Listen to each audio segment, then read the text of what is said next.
Well, hello there Internet, Radams97 here, bringing you something a little different to my usual content. So what I'm going to do here is, I'm going to explain my naval strategy in Empire and Napoleon Total War.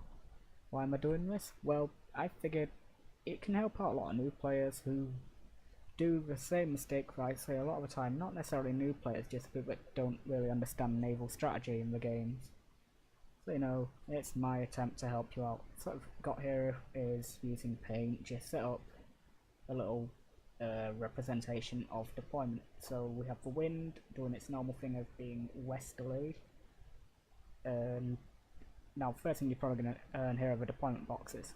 First thing you'll notice is I've completely cut off like half of the map because it's irrelevant if you do naval strategy properly. You won't go into the half that would require going against the wind to get there because you simply cannot. So I'm going to be pretty crude in how I'm going to do this. So let's assume that the opponent has done the classic bad deployment that you see, where they take their ships and they deploy them. This is very crude, but I'm too lazy to do anything else.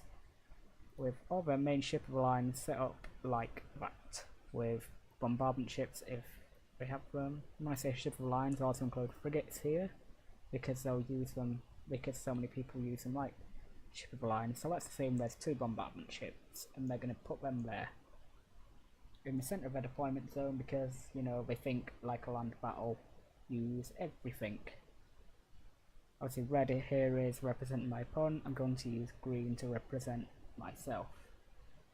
But I'm going to use the 2 shades of green to represent certain things. So for my heavy ships, I will always deploy them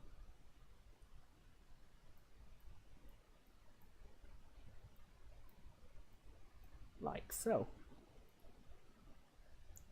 And then with my lighter ships, I will deploy them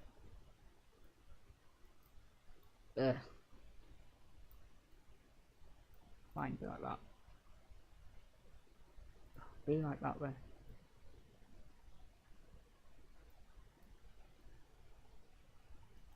Like so, there. So my frigates, except there's possibly 3 markings, but it doesn't really matter too much. And my classic 32 gun frigate, and of course, bombardment ship. Oh, I like that like this as well. I'll put that over. So we see I have 2 as well. I put them kind of like that. So that's deployment. When battle gets underway, so let's assume that there's a bit more ground here and they're going to move up in that formation. The opponent wants to keep the formation they have. It just makes it a lot easier doing this. So what do? I take my heavy line, I start to move my fleet up like so.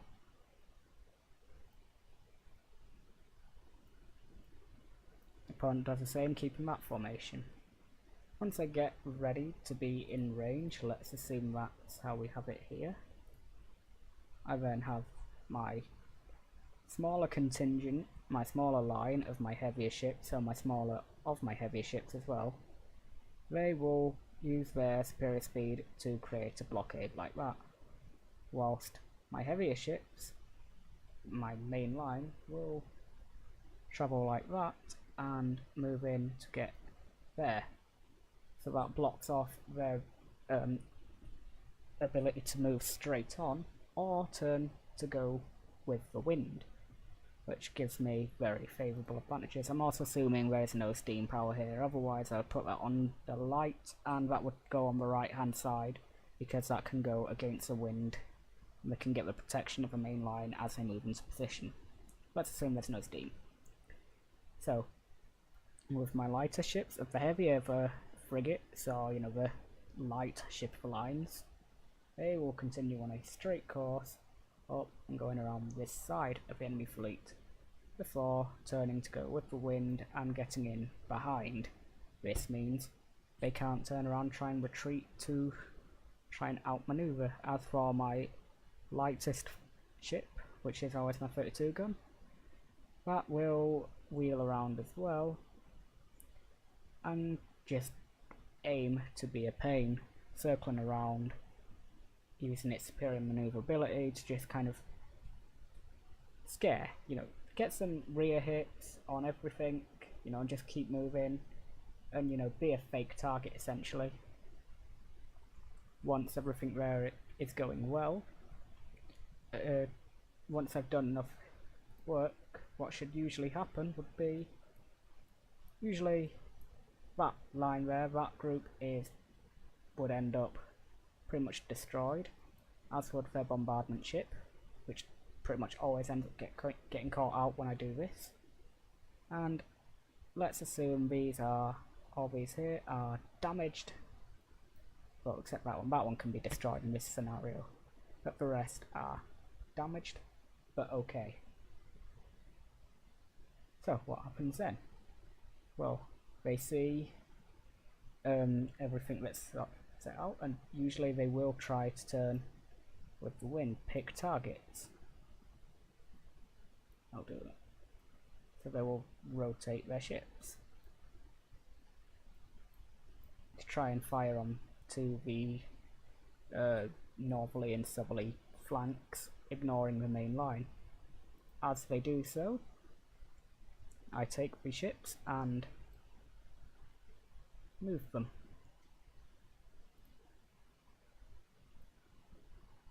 Like so. At this point I also have my bombardment ships that have been adding to firepower. They should, if everything goes well and they manage to survive, should move into position and get here into the new firing position. As for the heavy ships, the main line even, well, that does something quite simple. It's already in its line, it's in its favourable position. It just wheels around.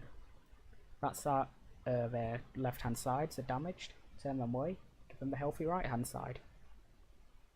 So, as I do that, they continue to move, trying to find the new firing position to get into range to fire, keeping everything out of formation, having no covering fire for their maneuverability. They move straight towards it, always happens, you can guarantee it.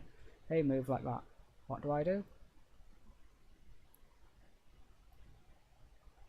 I wheel again.